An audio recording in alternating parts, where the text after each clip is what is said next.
31 பேருக்கு அரசு வேலை கொடுக்க முடியாது அப்படின்னு இந்த ஜியோவை மதுரை கோர்ட் வந்து ரத்து பண்ணது ஒரு முக்கியமான செட்பேக். தொடர்ச்சியான வெற்றி ஒரு ஏர்முகம் அப்படின்னு டிவிகேவுக்கு இருந்துச்சு. விஜய் இல்ல அன்னைக்கு அவர் போற அன்னைக்கு போட்டதுக்கு தான் அவர் வந்து மண்டையிலே கொட்டுன்னு கொட்டி அமிச்சாங்கன்னாரு. பட்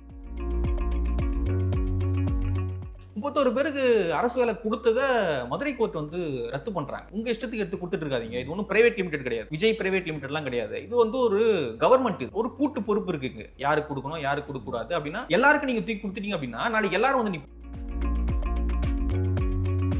அதுக்கு எதுக்கு லட்சக்கணக்கில் மாணவர்கள் தயாராகணும், இளைஞர்கள் கனவோடு நிற்கணும், அவன் வேலையை விட்டுட்டு அவன் மன உளைச்சல். இது வந்து ரொம்ப தவறான ஒரு விஷயம். அதை கரெக்டாக மதுரை கோர்ட் வந்து ஹேண்டில் பண்ணியிருந்தாங்க. இப்போ அவங்க அப்பீல் போறேன்னு சொல்லியிருக்காங்க. சுப்ரீம் கோர்ட்டுக்கு அப்பீல் போறேன்னு சொல்லியிருக்காங்க. சிடிஆர் கூட பிரஸ் மீட்ல சொன்னாங்க அப்பீல் போவோம் அப்படின்னாங்க. ரத்தாகும் போதே தெரியும் இவங்க அப்பீல் தான் போறாங்க அப்படின்னு சொல்லிட்டு அப்பீல்ல போலாம்.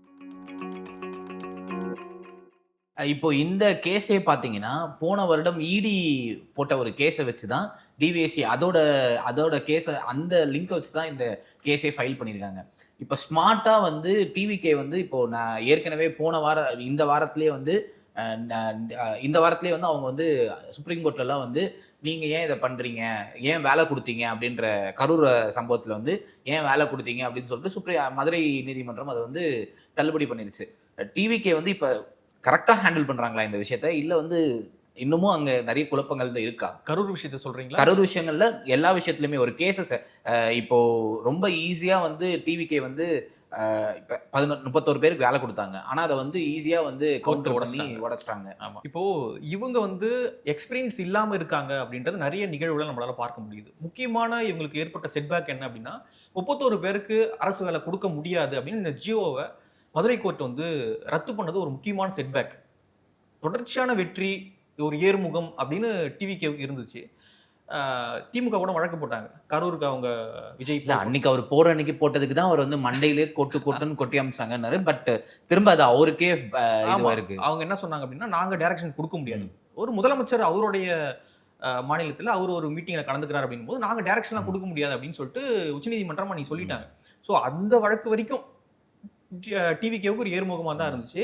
31 பேருக்கு அரசு வேலை கொடுத்தத மதுரை கோர்ட் வந்து ரத்து பண்றாங்க. உங்க இஷ்டத்துக்கு எடுத்து கொடுத்துட்டு இருக்காதீங்க. இது ஒன்றும் பிரைவேட் லிமிடெட் கிடையாது. விஜய் பிரைவேட் லிமிடெட்லாம் கிடையாது. இது வந்து ஒரு கவர்மெண்ட், இது ஒரு கூட்டு பொறுப்பு இருக்குங்க. யாருக்கு கொடுக்கணும், யாருக்கு கொடுக்க கூடாது அப்படின்னா எல்லாருக்கும் நீங்க தூக்கி கொடுத்துட்டீங்க அப்படின்னா நாளைக்கு எல்லாரும் வந்து நிற்பாங்க. அவங்க குறிப்பிட்ட வேர்ட்ஸே ரொம்ப முக்கியமான வேர்ட்ஸ். ஏன்னா நீங்க ஒரு ரோடு ஆக்சிடென்ட் வந்து தமிழ்நாட்டில் அவ்வளோ நடக்குது ஒரு வருஷத்துல, அவ்வளோ பட்டாசு தொழில் அந்த விஷயங்கள் நடக்குது, எவ்வளவோ இது நடக்கும்போது அதுக்கெல்லாம் நீங்க வந்து கவர்மெண்ட் வேலை கொடுப்பீங்களா? அப்ப டிஎன்பிஎஸ்சி எல்லாம் வந்து எதிர்க்கு அப்படின்னு சொல்லிட்டு ஒரு காட்டமான கேள்வி தான் கேட்டிருக்காங்க. அந்த அமைப்பை கூட கலைச்சிட்டு போயிடலாம். எல்லாருக்கும் நீங்க பாதிக்கப்பட்ட எல்லாருக்கும் நீங்களே கொடுத்துட்டு இருப்பீங்க அப்படின்னா ஒரு அமைப்பு எதுக்கு? அதுக்கு எதுக்கு லட்சக்கணக்கில் மாணவர்கள் தயாராகணும், இளைஞர்கள் கனவோடு நிற்கணும், அவன் வேலையை விட்டுட்டு அவன் மன உளைச்சல்ல. ஸோ இது வந்து ரொம்ப தவறான ஒரு விஷயம். அதை கரெக்டாக மதுரை கோர்ட் வந்து ஹேண்டில் பண்ணியிருந்தாங்க. இப்போ அவங்க அப்பீல் போறேன்னு சொல்லியிருக்காங்க. சுப்ரீம் கோர்ட்டுக்கு அப்பீல் போறேன்னு சொல்லியிருக்காங்க. சிடிஆர் கூட பிரஸ் மீட்ல சொன்னாங்க அப்பீல் போவோம் அப்படின்னாங்க. ரத்தாகும் போதே தெரியும் இவங்க அப்பீல் தான் போறாங்க அப்படின்னு சொல்லிட்டு அப்பீல்ல போலாம். திறமையான வழக்கறிஞர்களை வச்சு வாதாடலாம். ஒரு சிட்டிங்க்கு 20 லட்சம் 30 லட்சம் வாங்கக்கூடிய திறமையான மூத்த வழக்கறிஞர் கவர்மெண்டோட பண்ணலாம். ஆமா, கவர்மெண்ட் பண்ணலாம். திறமையான வழக்கறிஞர்களை வச்சு வாதாடலாம். நீதி ஒரு சூப்பரான ஒரு தீர்ப்பை நீங்க பெற்றுக் கொடுத்துடலாம். 31 பேர் வேலைப்பா அப்படின்னு நீதி தீர்ப்பு வாங்கிடலாம். நீங்க நீதி என்ன பண்ணுவீங்க? தப்பான விஷயம் இல்லையா அது? ஏன்னா 31 பேருடைய கனவை நீங்க சிதைச்சிட்டீங்கல்ல. நீங்க அந்த குடும்பத்தினுடைய துயரெல்லாம் நம்ம பங்கேற்கிறோம். 41 பேர் இறந்துருக்காங்க. ஒரு வீட்டில் ஒருத்தவங்க இறந்தாங்க அப்படின்னா அது பெரிய இழப்பு தான். அதில் நம்ம மாற்று கருத்தே கிடையாது. அது வேற டாபிக்.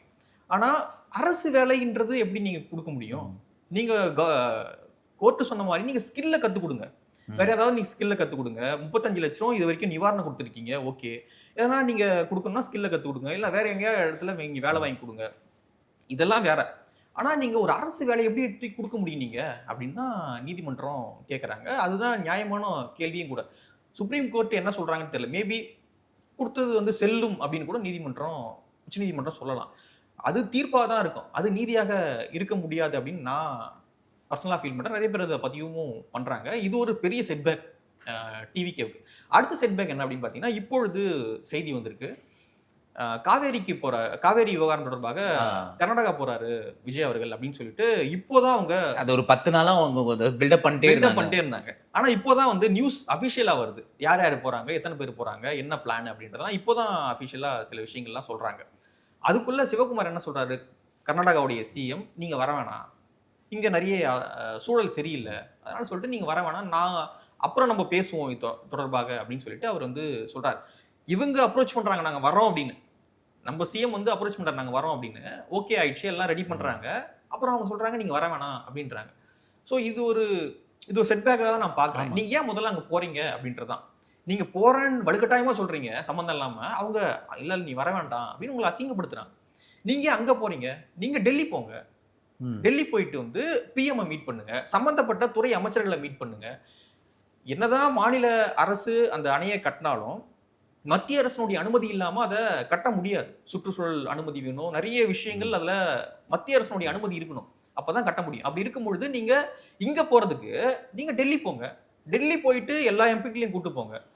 தமிழ்நாட்டுடைய எல்லா எம்பிக்களையும் ஒரே ஒருமித்த குரல்ல தான் இருக்காங்க. நீங்க கூட்டீங்கன்னா வரமாட்டேன்னு சொல்ல போறது கிடையாது. வரமாட்டேன்னு சொன்னாங்கன்னா எக்ஸ்போஸ் ஆயிடுவாங்க.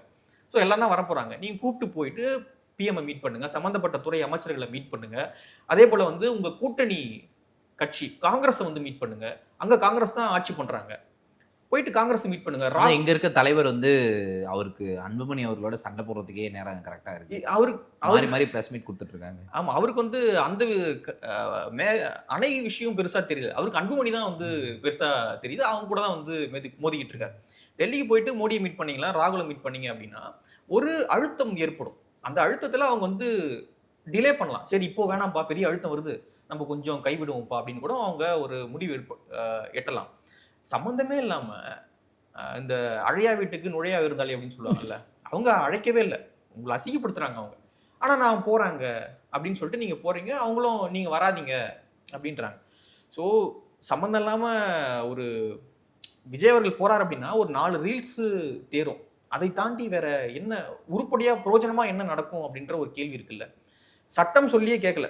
ஆணையம் சொல்லுது. நேத்து சொல்றாங்க 4 டிஎம்ஸ் நீங்க திறந்து விடணும் அப்படின்னு சொல்லிட்டு ஆணையம் நேத்து சொல்றாங்க, போர்டு சொல்றாங்க.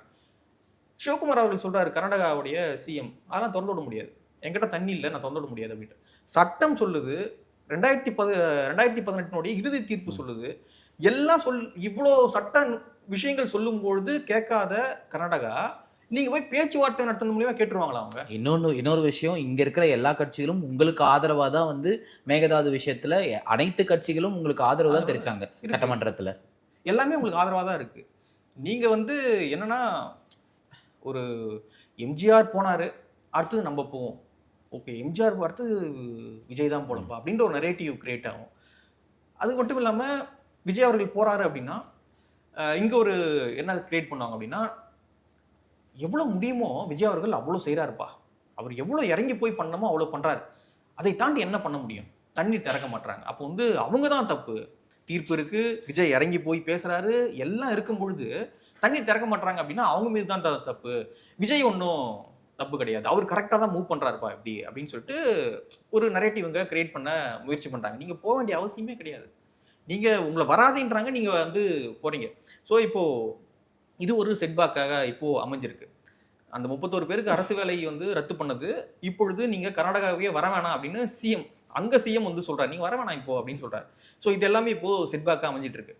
அதிகாரிகளை கேட்டு இந்த ஆட்சி நடக்குதா அப்படின்ற ஒரு கேள்வி எழுது. ஏன்னா சீனியரான நீங்க அரசியல்வாதிகளாக இருந்தீங்கன்னா உங்களுக்கு தெரியும் அந்த அரசியல்வாதி என்ன திங்க் பண்ணுவோம். 28ல அங்க எலெக்ஷன் வருது, கர்நாடகாவில் எலெக்ஷன் வருது. அப்படி வரும்பொழுது காங்கிரஸ் வந்து அதை முக்கியமா பார்க்குமா, இதை முக்கியமா பார்க்குமான்ற ஒரு கேள்வி இருக்கு. அவங்க மேனிஃபெஸ்டோவே அதுதானே கொடுத்திருந்தாங்க. நாங்க மேகதாதுன்னு அணை கட்டுவோம் தான் அவங்களோட 2023 மேனிஃபெஸ்டோவே.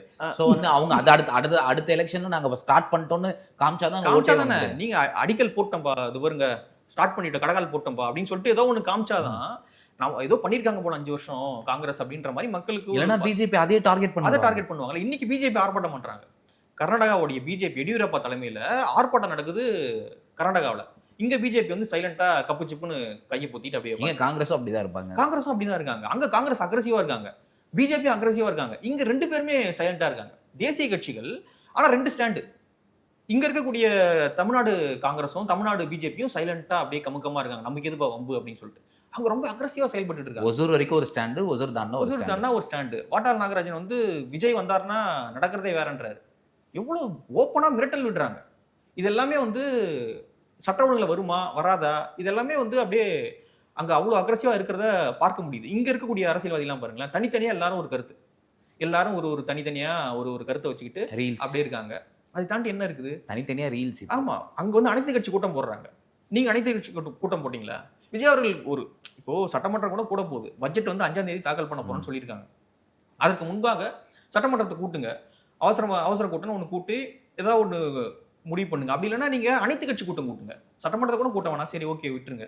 அனைத்து கட்சி கூட்டம் கூட்டுங்க. கூட்டி ஒரே முடிவா நாங்க இருக்கிறோம் அப்படின்றத நீங்க தெரியப்படுத்தலாம்ல. நாங்க எல்லாம் ஒரே வேவ்லென்த்ல ஒரே கோரிக்கையோட தான் இருக்கிறோம் அப்படின்றத நீங்க தெரியப்படுத்தலாம்ல. அது கூட நீங்க பண்ண மாட்டீங்க அப்படின்னா எப்படி? பொலிட்டிக்கல் பிரஷரை நீங்க போடணும்ல. பொலிட்டிக்கல் பிரஷரே போட மாட்டேன், எதுவுமே பண்ண மாட்டேன், நான் சும்மா தான் உட்காந்துருப்பேன் அப்படின்னா எப்படி? நீங்க போய் மெட்ரோ திட்டத்தை ஆய்வு பண்றீங்க. இப்போ ரொம்ப முக்கியமா அது மட்டும் நடந்துகிட்டு தான் இருக்கு. அது ஒண்ணு நீங்க போறதுனாலயோ நிக்க போறது கிடையாது. ஆனா இது முக்கியமான இஷ்யூ இல்லையா? நீங்க அனைத்து கட்சி கூட்டத்தை கூட்டுங்க, நாங்க ஒருமித்த கருத்தில் தான் இருக்கிறோம் அப்படின்றத கர்நாடகாவுக்கும் மத்திய அரசுக்கும் நீங்க சொல்ல வேண்டிய அவசியம் இருக்குல்ல. அதெல்லாம் எதுவும் பண்ண மாட்டேன், எதுக்கும் பிரயோஜனம் இல்லாம நான் வந்து கர்நாடகாவுக்கு போவேன், அங்க சிஎம் மீட் பண்ணுவேன் அப்படின்னா இது எதுக்கு? 4 ரீல்ஸ் எடுக்கலாம், அதுக்கு தான் உதவுமே தவிர இது எதுக்கும் உதவாது. ஸோ தொடர்ச்சியாக ஏர்முகத்துல இருந்த டிவிகேவுக்கு ஒரு செட்பேக் ஏற்பட்டிருக்கு அப்படின்ற மாதிரி தான் நான் பார்க்குறேன். 2 சம்பவம் கர்நாடகாவுடைய இஷ்யூவும் 31 பேருக்கு அரசு வேலை ரத்தும். ஸோ இதெல்லாமே வந்து இந்த அரசுக்கு ஒரு செட்பேக் ஏற்பட ஆரம்பிச்சிருக்கா அப்படின்றதான். ஸோ இதுல இருந்து அவங்க பாடம் கத்துக்கிட்டு அடுத்தடுத்து நகருவாங்களா அப்படின்றத நம்ம வெயிட் பண்ணி தான் பார்க்கணும். அதிகாரிகளுடைய பேச்சை கேட்டு நடக்குதா, அரசியல்வாதிகளுக்கு துறை சார்ந்த அறிவு இருக்கா அப்படின்ற கேள்வியும் இது கூட சேர்ந்துதான் எழுது. ஸோ அடுத்தடுத்த நகர்வுகளை நம்ம வெயிட் பண்ணி பார்க்கலாம். ரொம்ப நன்றி. நன்றி.